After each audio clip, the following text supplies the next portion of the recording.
Hello, welcome to SFLiberalBuzz. My name is Denise Dory and I'm your host this evening. We've got Shona, my co-host. She'll be here in 10. So I just got a text from her. She'll be here in 10. She's on the 22 Fillmore. So anyway, if the government shut down, nobody attacked us, and then can we end the war on terror? So there's a thought. That's a thought for today. And we'd like to thank Patrick Goggin for making this show partly impossible, because we're going to talk about Senate Bill 566, which is going the California Industrial Hemp Farming Act.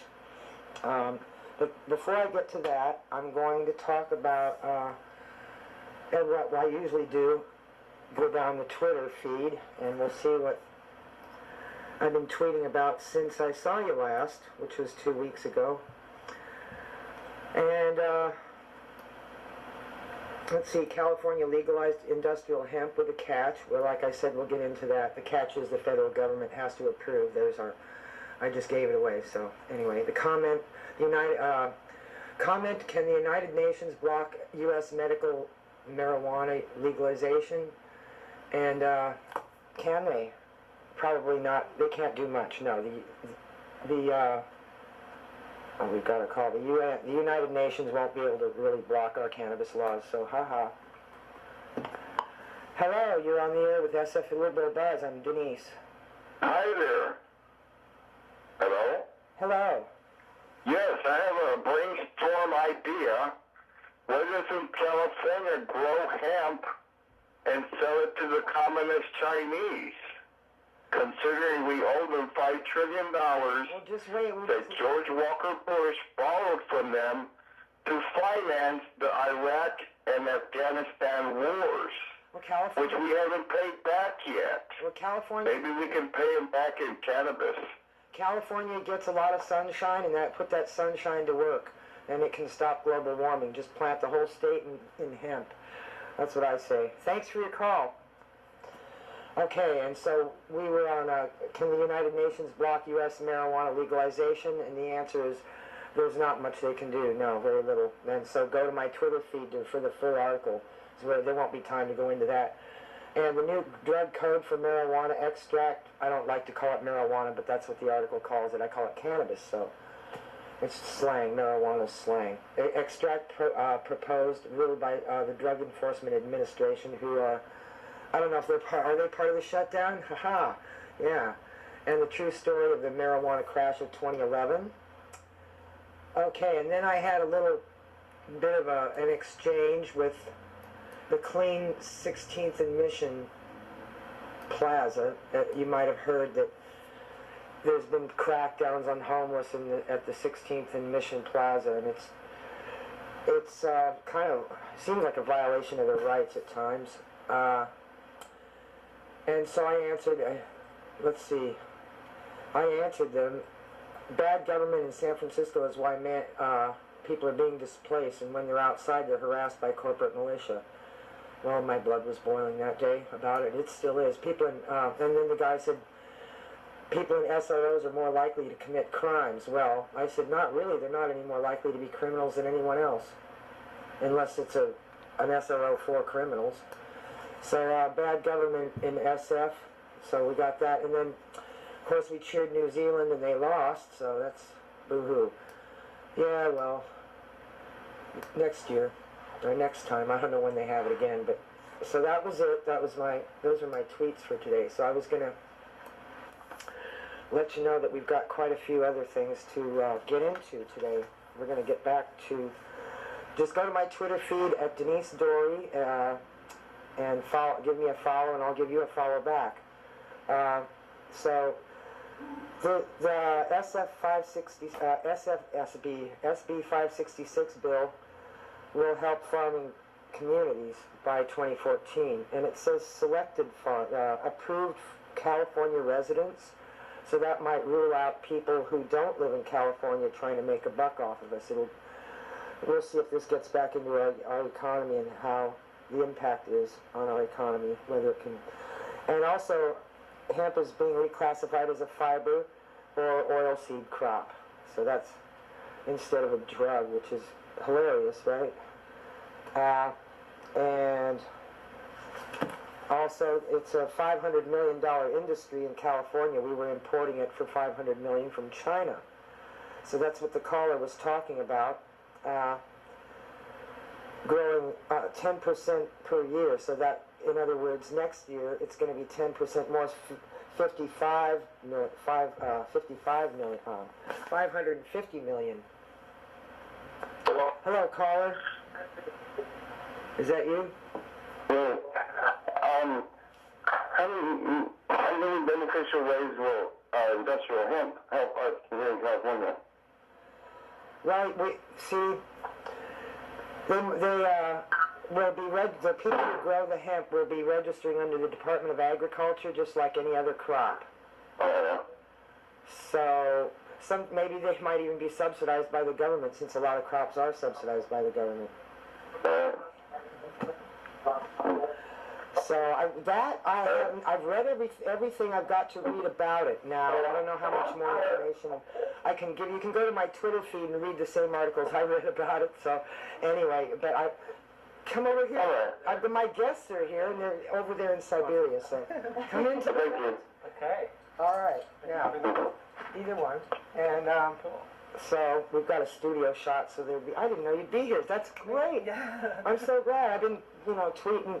This is my no wall on the waterfront. This is huge. This show is about civil rights first, and I'd like to thank you for your call. So get to my Twitter feed, give me a follow, and comment on what you think about what I've got to tweet about. Okay? Cheers. So yeah, I've got weed finally killed somebody because he was crushed by a half ton of marijuana while he was transporting it. So, but he didn't ingest anything. So anyway, that's. Where did you get that story? Oh, I just read. Can't you tell my eyes are like this all the time?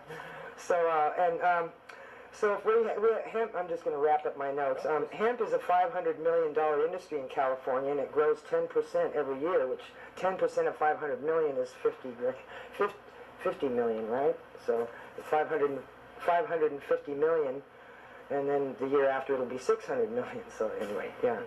So that's big. And Senator Leno, I'm glad he has faith in Eric Holder's recent statement that the federal government would not interfere with cannabis, with hemp growing in California. So that's what I've got to say about all that.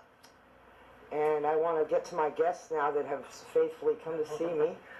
I miss like a never. Yes, I really am glad you could show up. And I want to introduce Jon Golinger of the No on BNC Waterfront campaign, and he represents what I feel is something worth fighting for is our civil rights, and this is civil rights when they're taking away free space, isn't it? So that's right. Can you elaborate about Sure. that? Yeah, I mean, what makes San Francisco more San Francisco than the public space, the waterfront, the place for people for free to recreate and enjoy. And with so many cities around the world, I had family that lived in Miami for a while, so I would fly into Miami from here, and the first thing we do is we'll get in a car and then drive by the wall of condos all on the beach. That's all most of Miami is. Yeah. Too many waterfronts have sold off the land because it's so much money. What San Francisco has done, at least until now, is drawn a line, a blue line, along our waterfront and said, no tall buildings, at least on the northern waterfront, the ferry building to Fisherman's Wharf. Keep it open. You can build a little bit, but keep height limits low. And if you're going to build something, still allow the public to walk and see the view. But these propositions, Prop B and C, are one developer, a guy named Simon Snellgrove, who has a name made from a cartoon villain kind of name, but he's a developer and he's trying to make some money. So he put B on the ballot, and C is really the same thing, to increase the height limits on the waterfront for his project.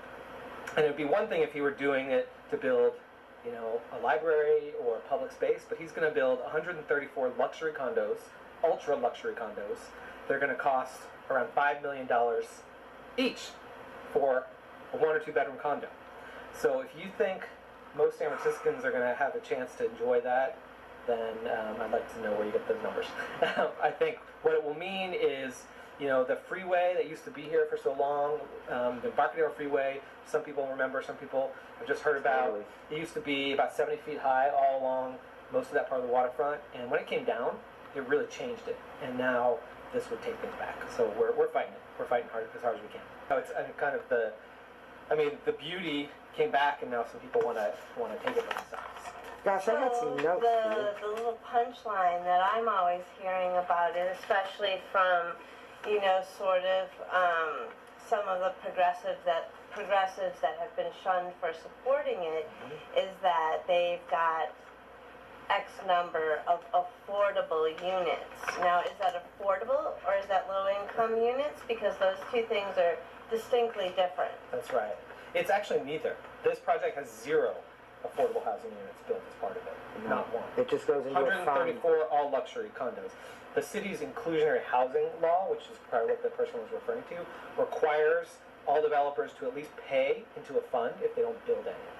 So this developer would have to pay something, but it's so little. It's about 2% of what he's going to sell these condos for. So he's going to sell them for 134 condos, $5 million a piece, $500 million, and he's going to have to put in about $10-11 million into the fund, which will build a few units maybe someday somewhere else. Okay, that's that's an interesting concept, that it's somewhere, someday, somewhere else. Yeah. With shoddier building materials, and I've seen the kind of places. Usually located near something toxic. Right. And he's trying to sell it, as you've been hearing. It's Yeah, like, and the devil's advocate thing on it too is that Yeah. while he's also going to make this big public space with, availability to everybody and Right. make it sort of like this nice sort of park that everybody can enjoy. And their logo is for the pro side is it looks like Golden Gate Park on the Embarcadero. Yes. Beautiful. Yeah. That actually That's what I'm is an talking image about. of Deconstruct that. what they've done is their image is is basically a drawing of the park that's there right now. Sue Bierman Park, Ferry Plaza Park, with pretty close to the ferry building, and it's big open space. That's what's there now, and they're trying to make people think they're creating it. All they're going to do is add about a tennis court size space to the other side of this area. There's some open space. They're going to add about a tennis court and sculpt it and make it look nicer. That's it. And 2/3 of what they're claiming is new open space and recreation would be private and closed, because they're going to build very high-end recreation health club. They're also claiming that the spaces, the open spaces inside the luxury condo complex with a gate and a guard, they're trying to portray that as open space. And it is open if you can buy a luxury condo, or if you're going to visit someone who lives there. If you have So the code, it's open. If you know the secret handshake, That's right. you can be Hi. a number 2. You're on the What air about with your app? SF Liberal Buzz. Caller? You there? All right. Let him call back. So you're right. There's a lot, and obviously the developer, he's already put in $1 million into the campaign. He's going to make a lot of money, but they're running ads on TV, they're sending mailers, and we've got, the good news is people who pay a little attention. I mean, I'm interested in your opinion after having heard a little bit of the other side. People who pay a little attention and read anything realize the reason the Sierra Club is against this, and the Democratic Party is against this, and all the Democratic clubs just about, and neighbor groups, etc., is that building something rather than nothing is fine, and making a little money is fine, but taking away our height and our bay for only luxury condos and maybe a teeny little bit of public benefit is not worth it. And especially trying to sell it as this grandiose gift out of the goodness of the developer's heart is just pretty galling. And what about the Department of Public, the sewer? Port. They have to put in $5 million to fix that for Right. them, because aren't those isn't that just a bunch of liquefaction? It says QAF on the geologic map. I looked up a QAF? What is that? geologic map. Is that? QAF is liquefaction. It means it's sand. And water and sand is like quicksand. It just goes down. Well, I mean, there are a lot of issues once you get into it. And one of the things that did come out earlier this year, a couple of supervisors, Supervisor Campos, Supervisor Chu, got their hands on a secret report that the city had done that never came out until now, that showed the Public Utilities Commission commissioned the study that this developer wants to build. They're building so close to one of our main sewer lines that carries 20 million gallons of sewage a day. That, as Denise said, in the event of an earthquake, of which we're going to have one, a significant earthquake, it's very likely the building will shift into the sewer. And whether it's a little spill or a huge spill, it's going to be dangerous, and it's very unclear if the developer will have to pay to clean it up or the taxpayers will. Wow. I mean, any risk of needing to clean up a water supply for a public municipality in the case of an earthquake when you're sitting on an earthquake-prone zone should seem that in itself should trigger like a CEQA or something that would, put some stop on the developer just for the public health risk that, in an area. And I mean, thank you to David Chu and David Campos for exposing that document, and not a lot of people know about that. No. That's a very small minority of people that are well informed enough. But then if you go with the sort of notion that voters are stupid, which is what most campaigns are built on, whether they're progressive, moderate, whatever, right? Yeah. So if you show this picture of airplane in the sky and a little kid running along, I mean, it's very, very, very idealistic, It's like, Well, we show a picture of the lady and these well-manicured trees and a Right. perfect lawn with a clean path and nobody wearing clothes that they might not. Doesn't show everybody all covered with the sewage that could happen, no. No. So how do you go about getting the word out about the real risk of the project? Well, I mean, not just the sort of rhetoric of the project, but the real some risk. facts about it. I mean, this actually I think will be, San Francisco every couple of decades has a campaign and a choice for voters. About 20 years ago, there was another waterfront issue on the ballot. We've talked about that.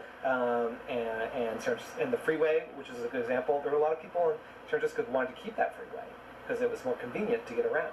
So this city went through a big fight and made a choice, and the choice has resulted in something great. But we also have choices that result in something bad. So I think, this is the only real hot issue on the ballot this time around. It's probably going to be a low turnout election. You mean Petco? We've got to get out the vote. On the ballot, maybe next time.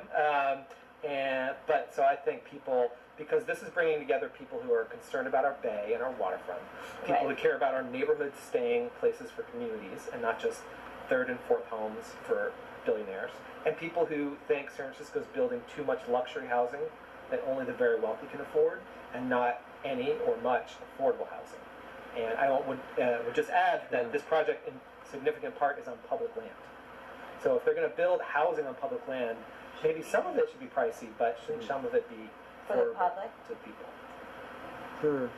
Can you tell me some of the supervisors and sort of San Francisco politicos that you have on your side, sure. and The who other should side. we be looking at and going, yeah? Well, how can we help? Tell them how they can help. Well, it's propositions B and C. They're really twins. I'm calling them Tweedle B and Tweedle C.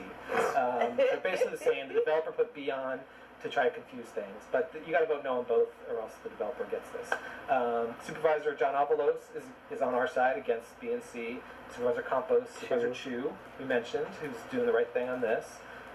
Assemblyman Tom Amiano is a champion and has told some funny jokes on the campaign trail, as Tom will. Former Mayor Art Agnos, former City Attorney Louise Rennie, have come out sort of quasi-retirement in politics because Yeah, I haven't heard the Louise. the waterfront, Mayor Agnos was mayor when that freeway decision was made, and he paid a price because he got not reelected, and from what I understand, a lot of people fought him because of that decision, and now he's trying to protect the one thing that he thinks of as something, a legacy he's proud of. On the other side, Mayor Lee is for this project. He, I think, is misinformed, but nevertheless, he's put his name on it, and he's rah-rah, height limits, forget about it. Former Mayor Gavin Newsom as well. And he doesn't live here anymore, so I think whether or not he understands or cares about the damage it will do, he's put his name on it too. Those are, two really big names. Yeah.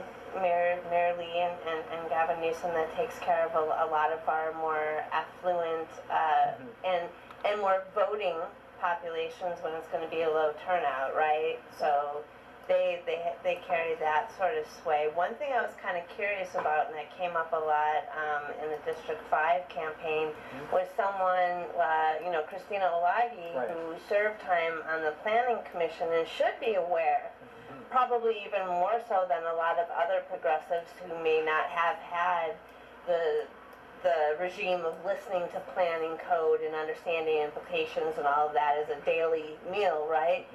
She, I believe, is in support of this. And is there any way people can understand that as progressive, or can we just call it what it is? Well, when it comes to land use and development issues, I'm sure a lot of people paying attention to San Francisco politics in any way know this. Often progressive values go out the window because we're talking about just about every money. time. Maybe every time. We're talking about money. When this was lobbied through the Board of Supervisors, it was an overwhelming amount of money thrown at pushing the right buttons for all these supervisors. And I can't tell you why that supervisor made up her mind, but I will tell you the voters of her district couldn't have disagreed with her more. Yeah. And as you two know, she was 30 not seconds. reelected. And so I think most of the people in the city are waiting to see what the voters decide. Most San Franciscans who are going to vote, I think, will read something about this. And if they do, they'll know. And they can go to YouTube, Axis of Love TV channel, and look for BNC. In fact, I'll tweet the links to the BNC